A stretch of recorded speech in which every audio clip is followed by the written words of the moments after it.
ស្វាមីខ្ញុំក៏តែងតែប្រាប់ខ្ញុំថាចេះបងប្អូនគាត់ថាគាត់វ័យកាន់តែចាស់ហើយឥឡូវអត់ទាន់60ទេប៉ុន្តែក្បែរ60ហើយចឹងរយៈពេលដែលគាត់អាចដើរលេងបានហ្នឹងគឺយ៉ាងច្រើន10ឆ្នាំឬក៏5-10ឆ្នាំទៀតអីប៉ុណ្ណឹងទៅចូលអាយុ75អីទៅគឺគាត់ដើរលេងកើតលេងចង់ដើរហើយចំណែកកូនខ្ញុំវិញគាត់ក៏កាន់តែធំដែរឥឡូវគាត់នៅតូចប៉ុន្តែរយៈពេលដែលគាត់អាចចង់ដើរជាមួយយើងណា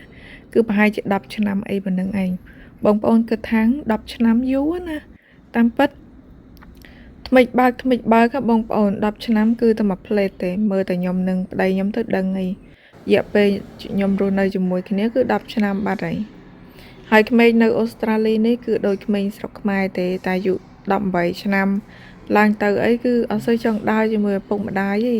គឺគេចង់ដើរជាមួយមិត្តភ័ក្តិជាមួយ boyfriend ជាមួយអីចឹងណាយើងអត់អាចហាមឃាត់គេបានទេព្រោះសង្គមយើងខុសគ្នាអត់មែននៅក្នុងសង្គមខ្មែរទេអញ្ចឹងប្តីខ្ញុំក៏ចង់ចំណាយពេលជាមួយកូនតាមតែអាចធ្វើទៅបានហើយកម្រងគាត់វិញគឺចង់ធ្វើដំណើរជុំវិញប្រទេសអូស្ត្រាលីហើយនេះជាដើមហេតុដែលធ្វើខ្ញុំដូរឡានកាលពីចុងឆ្នាំ2024ហ្នឹង